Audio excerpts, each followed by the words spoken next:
The horrifying story of the mother who created a monster, her sexual practices that destroyed her son. In 1886, deep in the Appalachian Mountains, a young preacher arrived at Martha Hill's remote cabin. What he found there would haunt him forever. Floyd Hill, a grown man with the haunted eyes of a broken child, whispered a confession so twisted, so unthinkable, that it shattered everything the preacher believed about good and evil. Martha called them sacred rituals. She claimed they would purify her son, keep him bound to her forever. But beneath her pious words lay a darkness that had already claimed more than one victim, a hidden cellar, unmarked graves, and a community that knew the truth but chose silence over justice. The preacher thought he was saving one tortured soul. He had no idea how deep the horror went, or how many others had already paid the ultimate price. When an entire town becomes complicit in unspeakable evil, who decides when the silence finally ends? The fog clung to the Appalachian ridges like a burial shroud, thick and suffocating, in the autumn of 1886. Elijah Moss guided his weary horse through the narrow mountain path, his breath forming ghostly wisps in the bitter air as he clutched his worn leather Bible closer to his chest. The young circuit preacher had been riding since dawn, carrying God's word to the scattered souls who carved out their meager existence in these unforgiving peaks. At 24, he possessed the fervent idealism of youth and an unshakable belief that no corner of the earth was too dark for divine light to penetrate. The hill cabin materialized from the mist like something conjured from a fever dream. Built into the mountainside with rough-hewn logs blackened by smoke and time, it seemed to crouch against the earth as if trying to disappear entirely. Smoke curled from the stone chimney, and the small windows glowed with the amber light of oil lamps, yet there was something profoundly unwelcoming about the structure. The very air around it felt heavy, pregnant with secrets that the mountain winds dared not carry away. Martha Hill emerged from the cabin before Elijah had even dismounted. She was a woman of perhaps 45 years, tall and angular with steel-gray hair, pulled back in a severe bun that seemed to stretch the skin tight across her sharp cheekbones. Her dress was plain black wool, modest and practical, yet there was something about the way she carried herself that commanded immediate attention. Her pale blue eyes held an intensity that made grown men look away, and when she spoke, her words carried the cadence of Scripture, even in casual conversation. "Preacher," she said, her voice carrying across the clearing with an authority that seemed at odds with the isolated setting. "The Lord has delivered you to our humble dwelling. We are blessed by your presence." There was something in her tone that suggested this blessing was not entirely welcome, though. Her words were flawlessly pious. Behind her stood Floyd Hill, Martha's adult son, and Elijah felt his breath catch in his throat at the sight of him. The young man was perhaps 22 or 23, but there was something about his bearing that suggested either much older or much younger. He was gaunt to the point of appearing skeletal, his clothes hanging loose on his frame, as if he had recently lost a great deal of weight. His dark hair hung limp and unwashed around a face that might once have been handsome, but was now marked by deep shadows beneath his eyes and a perpetual expression of barely contained terror. He watched Elijah with the wary alertness of a beaten dog, his body coiled as if ready to flee at the first sign of threat. "Mrs. Hill," Elijah replied, dismounting and offering what he hoped was a reassuring smile. "I thank you for your hospitality. I've come to offer prayer and fellowship to any who might welcome it." He studied Floyd more closely as he spoke, noting the way the young man's hands trembled slightly and how he seemed to shrink back whenever his mother's gaze fell upon him. Martha's smile was thin and cold. "Of course, preacher, we are always eager to receive the Lord's word. Come, the evening grows dark, and there is much to discuss." She turned toward the cabin, and Floyd fell into step behind her, with the mechanical precision of long-practiced obedience. The interior of the cabin was sparse but meticulously clean. A large wooden table dominated the main room, surrounded by simple chairs, while a stone fireplace provided both warmth and the primary source of light. Religious texts and crude wooden crosses adorned the walls, yet something about the arrangement felt more like protective talismans than expressions of faith. The air was thick with the smell of herbs and something else, something medicinal and slightly sweet that made Elijah's stomach turn. "Floyd," Martha commanded, her voice cutting through the silence like a blade. "Fetch the preacher some water. Mind you don't spill a drop." The young man hurried to comply, his movements quick and nervous, stealing glances at Elijah as if trying to gauge whether this stranger represented salvation or yet another threat. As they settled around the table for evening prayers, a violent storm began to rage outside. The wind howled through the mountain passes, driving rain against the cabin walls with such force that the entire structure seemed to shudder. Lightning illuminated the windows in brilliant flashes, and thunder rolled across the peaks like the voice of an angry god. It was during one of these thunderous crescendos that frantic pounding echoed from the cabin door. Martha rose with practiced calm, as if unexpected visitors in the middle of mountain storms were commonplace. She opened the door to reveal a woman Elijah recognized as one of the neighbors from a cabin several miles down the ridge. The woman was soaked to the skin and wild with desperation, her eyes wide with the particular terror that only a mother facing her child's mortality could possess. "Martha," she gasped, pushing past the threshold without invitation. "It's my youngest, little Sarah. She's burning with fever and can barely draw breath. Please, you have to come. You're the only one who knows the old remedies, the ones that actually work." Her voice cracked with desperation, and she clutched at Martha's sleeve with trembling fingers. Martha's demeanor shifted instantly, transforming from cold hostility to maternal authority.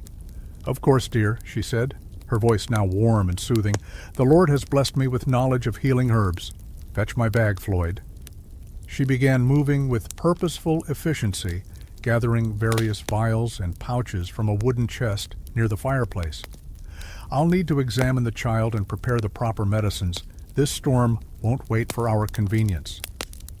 Within minutes, Martha and the desperate mother had vanished into the howling night, leaving Elijah alone with Floyd. The sudden absence of Martha's commanding presence seemed to drain all the air from the cabin, and Floyd visibly sagged as if some invisible weight had been lifted from his shoulders. He stood frozen near the fireplace, staring at the door through which his mother had disappeared, his whole body trembling like a leaf in the wind. "Son," Elijah said gently, rising from his chair, "are you well? You look as though you've seen a ghost." He moved slowly, instinctively recognizing that Floyd might bolt at any sudden movement. Floyd's eyes snapped to meet his, and what Elijah saw there nearly staggered him. It was not merely fear or sadness, but something far more disturbing, a depth of anguish that spoke of wounds that went far deeper than the flesh. "She'll be back soon," Floyd whispered, his voice barely audible above the storm. "She always comes back." "Your mother seems to be a woman of great faith," Elijah offered, searching for some way to reach the tormented young man before him. Floyd's laugh was a broken sound, more sob than mirth. "Faith," he repeated, the word seeming to taste bitter on his tongue. "Is that what you call it?" He moved closer to Elijah, his movements jerky and unpredictable. "Preacher, do you know what it means to be pure? Do you know what the Lord demands of his most faithful servants?" Something in Floyd's tone sent ice through Elijah's veins. "Tell me, son, what troubles you so deeply?" The words that poured from Floyd's lips came in a torrent of broken whispers and half-formed sentences, fragments of horror that painted a picture too monstrous for Elijah's mind to fully comprehend at first.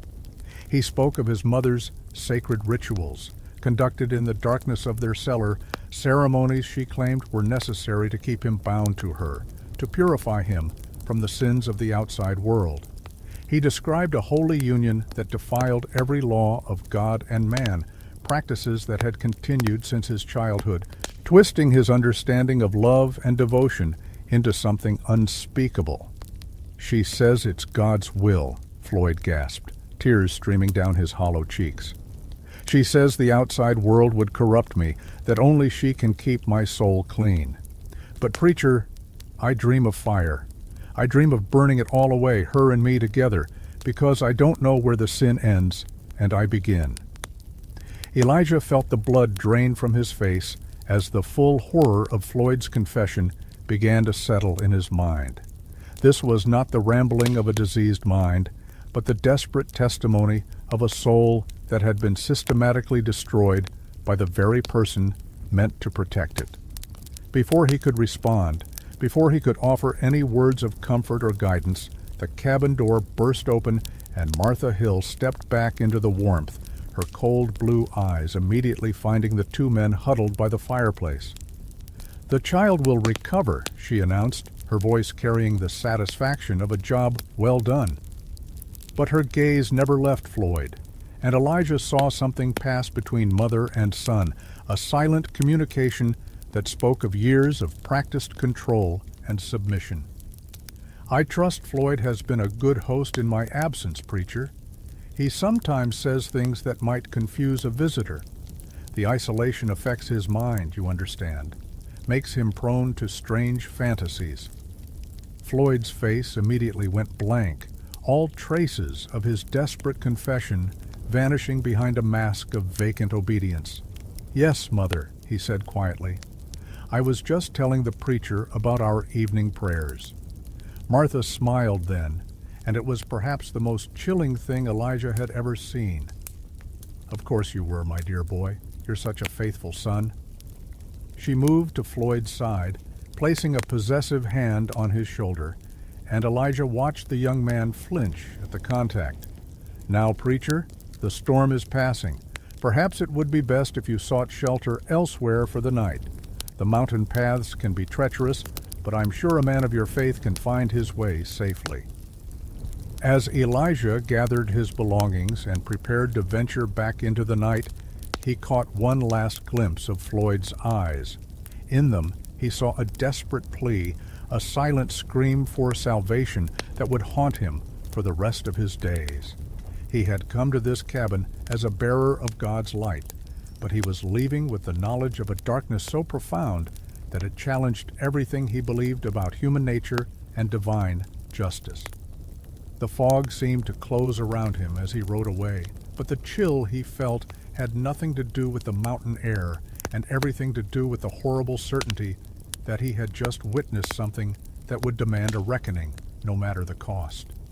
Sleep eluded Elijah that night as Floyd's broken confession echoed through his mind like the persistent toll of a funeral bell.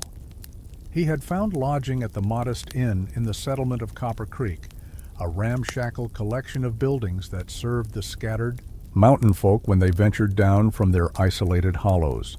The inn's thin walls offered little comfort, and every creak of the ancient timber seemed to whisper accusations of his own cowardice. How could he have simply ridden away, leaving that tormented young man in the clutches of his monstrous mother? The question burned in his chest like acid, corroding his faith in his own moral courage. Dawn brought no relief, only the grim determination to understand the true nature of what he had witnessed. As the sun struggled through the persistent mountain mist, Elijah began his careful inquiries among the local residents. What he discovered in those first tentative conversations chilled him to the bone. The name Martha Hill was spoken in hushed tones, always accompanied by furtive glances and the unconscious crossing of oneself, as if warding off some malevolent spirit. Old Henrik, the Norwegian blacksmith whose weathered hands bore the scars of decades at the forge, was the first to offer anything resembling honesty.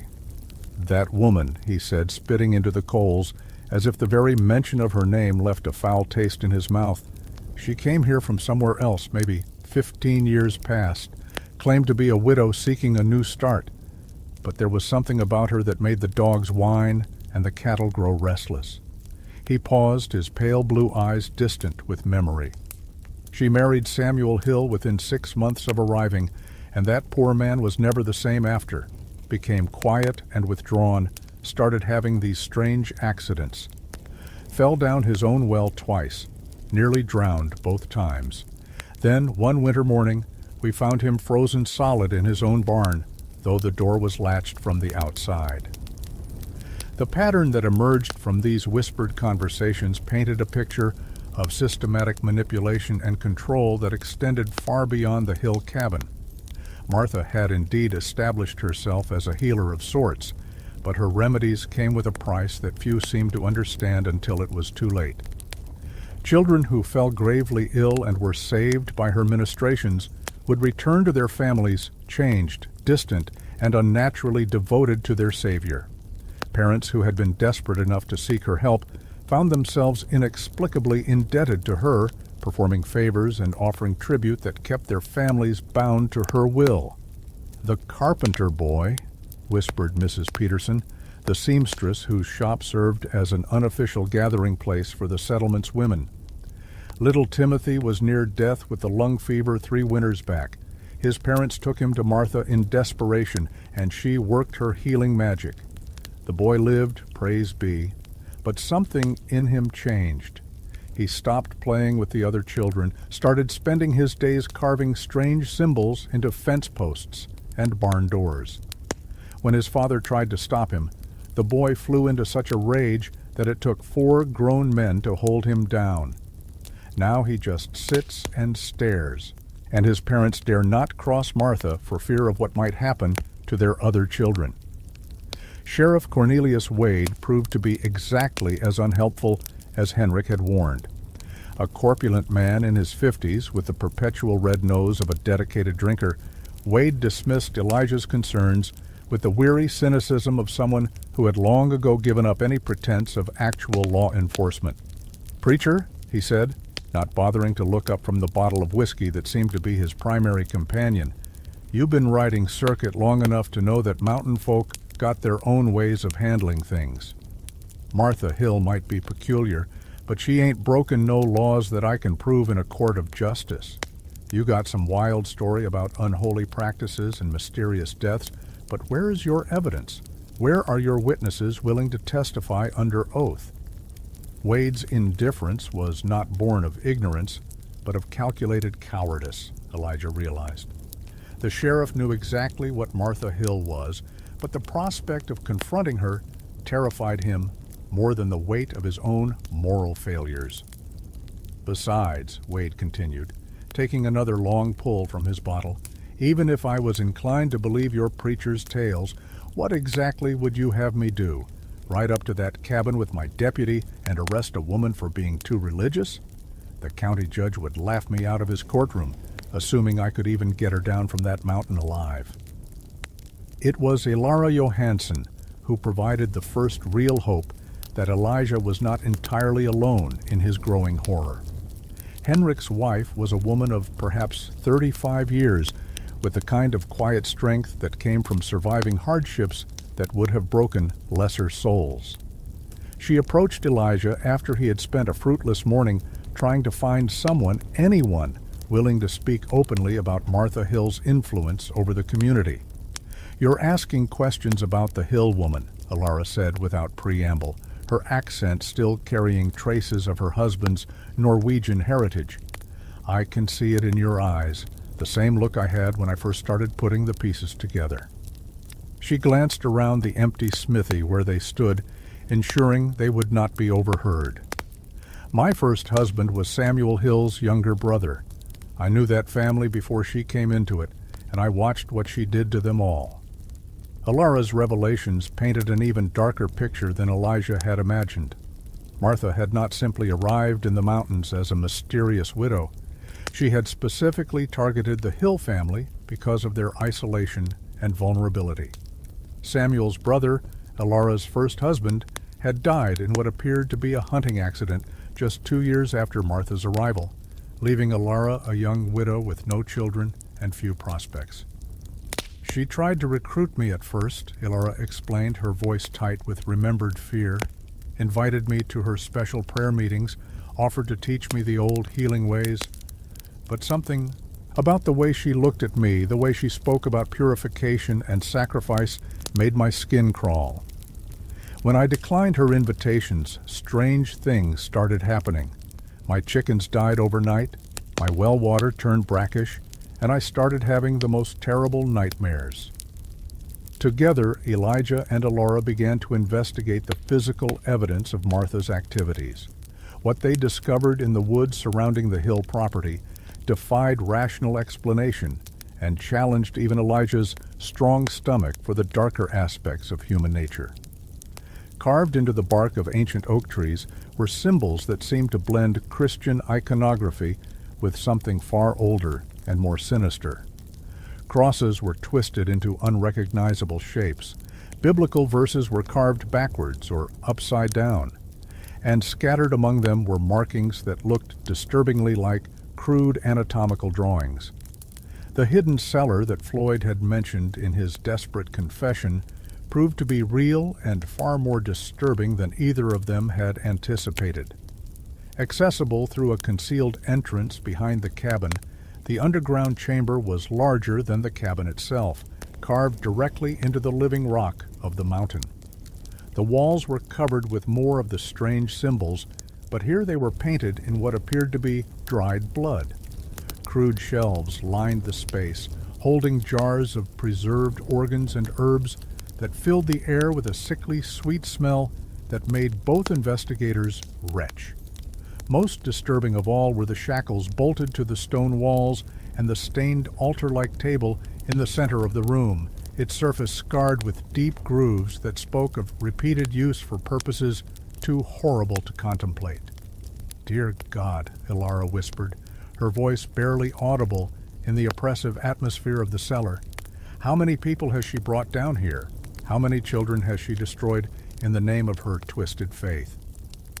Their investigation did not go unnoticed by Martha, whose network of informants throughout the community was more extensive than either of them had realized. Within days of their discovery of the cellar, whispers began to circulate about the meddling preacher and the grieving widow who were stirring up trouble with their wild accusations and sacrilegious grave robbing. Martha, with her masterful understanding of mountain psychology, began to paint Elijah as a dangerous outsider intent on destroying their traditional ways and corrupting their children with modern ideas that went against the natural order of things. The transformation in the community's attitude toward Elijah was swift and absolute. Doors that had been opened to him just days before were now slammed in his face. Children who had run to greet him now hid behind their mothers' skirts, and grown men crossed to the other side of the street rather than acknowledge his presence. The isolation was not merely social, but actively hostile, and Elijah began to understand that he was now fighting, not just against Martha Hill's individual evil, but against an entire community's willful blindness to the horror in their midst. "She's turned them all against us," Ilora said during one of their clandestine meetings. "They're more afraid of facing the truth than they are of letting it continue. That's the real power she holds over them, not her healing herbs or her midnight rituals.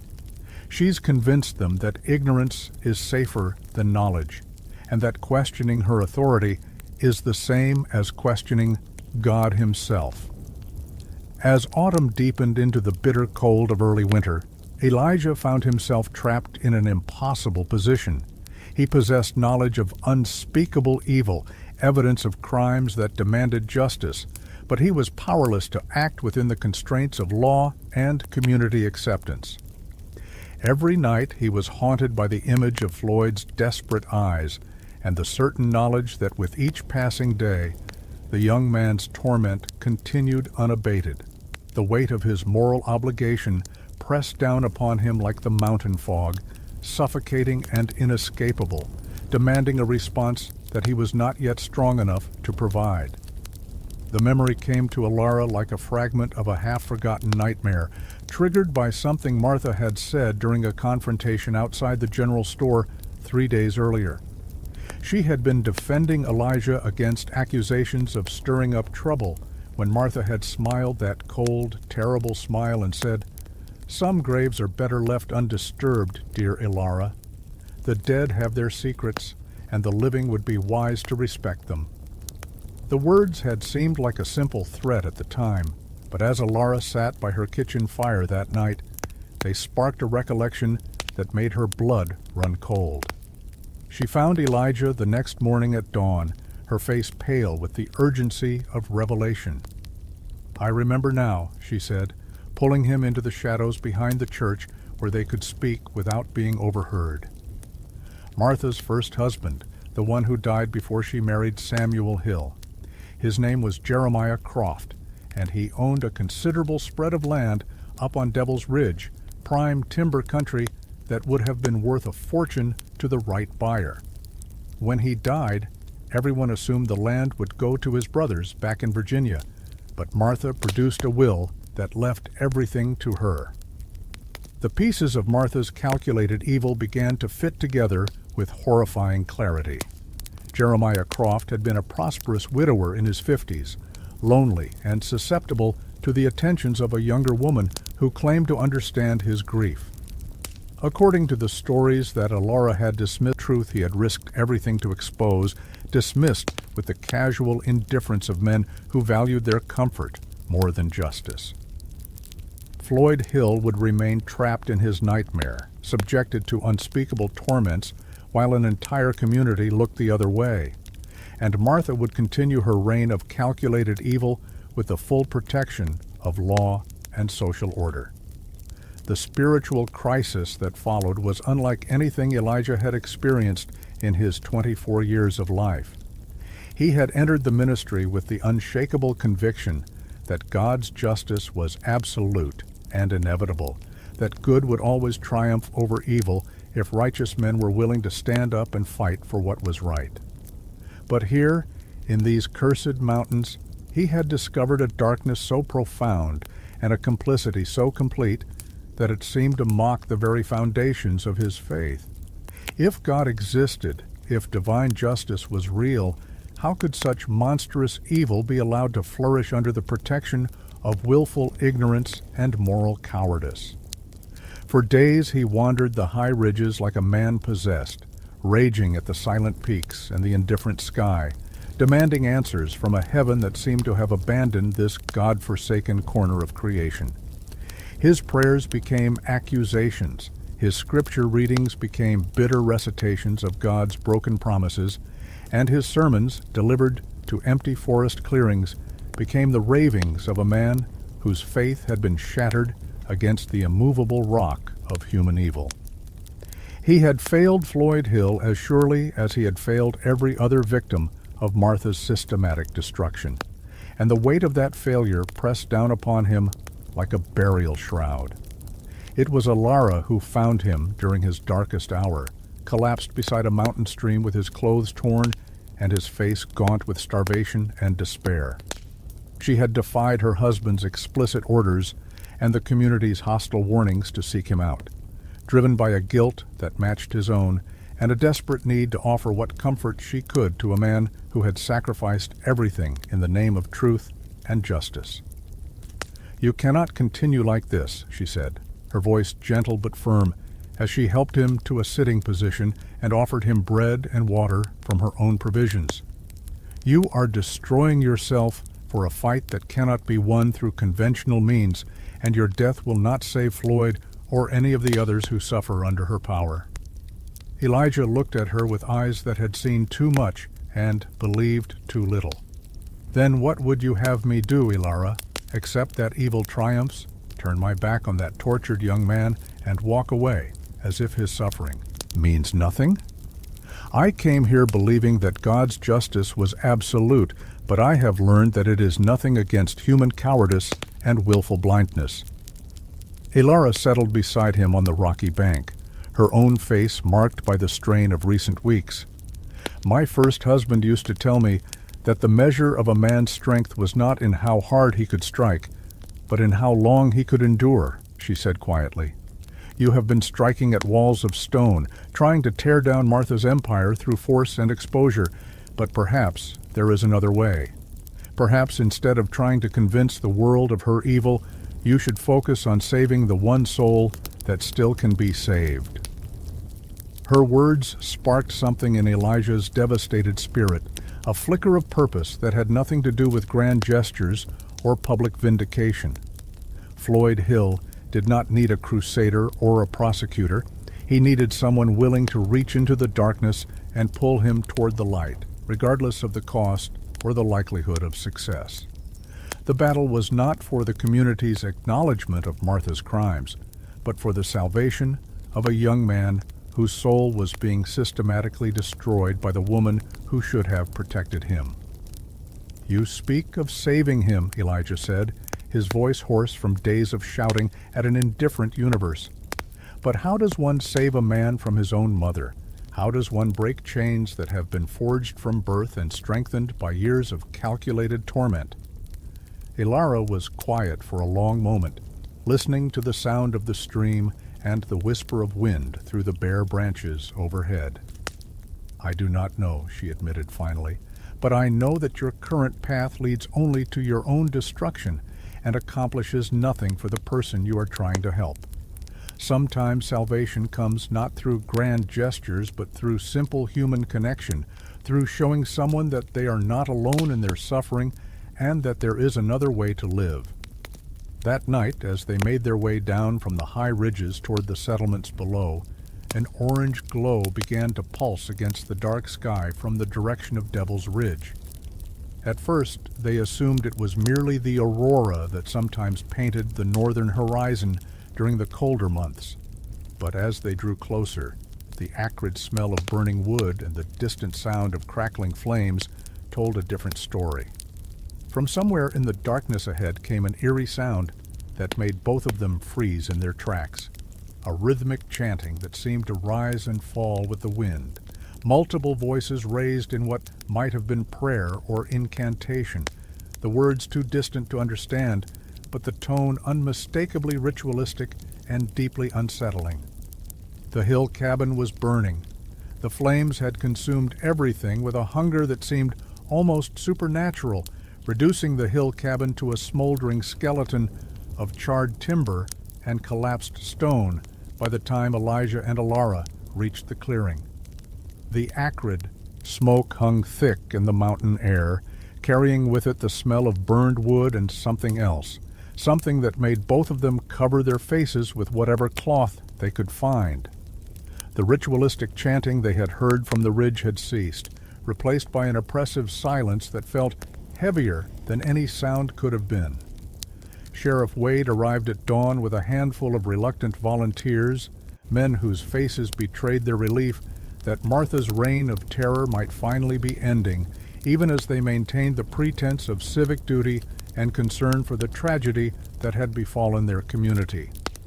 The search through the ruins was methodical and grim, the men working in shifts to avoid prolonged exposure to the choking smoke and the psychological weight of what they expected to find among the ashes and debris. The first body was discovered in what had been the main room of the cabin, the skeletal remains so thoroughly burned that identification would have been impossible were it not for the distinctive silver locket that had somehow survived the inferno. Martha Hill had worn that locket every day for as long as anyone could remember, claiming it contained a lock of her sainted mother's hair and a fragment of scripture that protected her from harm. The irony of its survival while its owner had been reduced to charred bone and ash was lost on no one who witnessed its recovery from the smoking ruins. But it was the second discovery that sent shock waves through the assembled searchers and provided the final devastating confirmation of Martha's systematic evil. Deep beneath the collapsed floor of the cabin, in what must have been the hidden cellar that Elijah and Ilara had discovered weeks earlier, they found the remains of another victim entirely. The bones were those of a young man, perhaps 18 or 19 years old, and unlike the fire-damaged skeleton above, These remains showed clear signs of having been there for years, carefully preserved in the cool underground chamber like some grotesque trophy.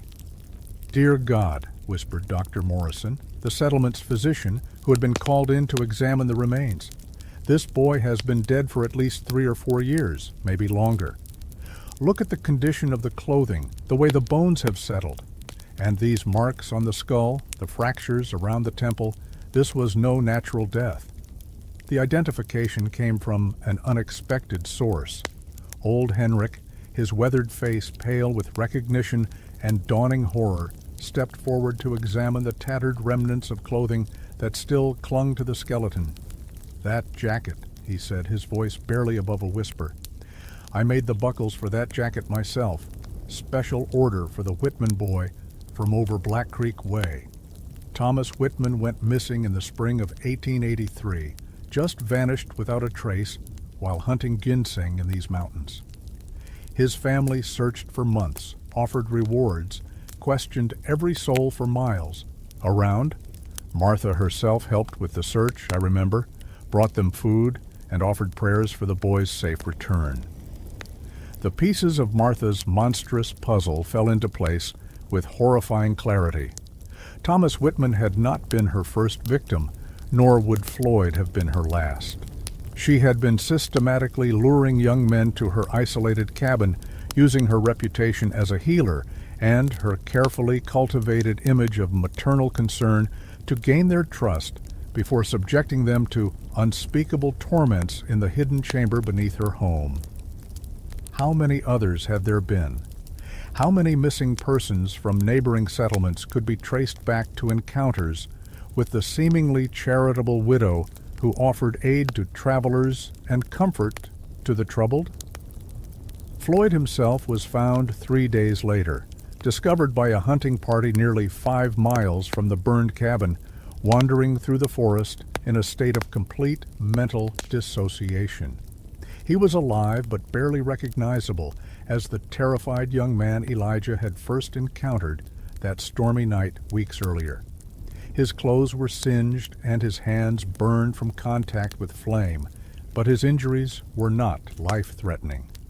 What was most disturbing was his complete inability to communicate coherently about what had happened, or how he had come to be so far from the scene of the fire. "He just keeps repeating the same phrases over and over," Dr. Morrison explained to the small group that had gathered to discuss Floyd's condition and future care. "Something about purification through fire, about breaking the chains of sin, about finally being clean. His mind seems to have retreated into itself as a protection against whatever trauma he experienced. Whether he set the fire himself or was merely present when it started, I cannot say, but the burns on his hands suggest direct contact with flame." Elara stepped forward without hesitation, her voice steady despite the magnitude of what she was proposing. "He will come home with Henrik and me," she declared, her eyes daring anyone to object. "That boy has suffered enough at the hands of people who claim to love him. If there is any hope for his healing, it will come through patience and genuine care, not through institutions or abandonment to the mercies of strangers." The decision was not met with universal approval, but the community's collective guilt over their years of willful blindness to Martha's crimes made it difficult for anyone to voice strong objections. Floyd Hill had become a symbol of their own moral failure, a living reminder of the price of choosing comfortable ignorance over difficult truth, and caring for him represented a small step toward some form of redemption.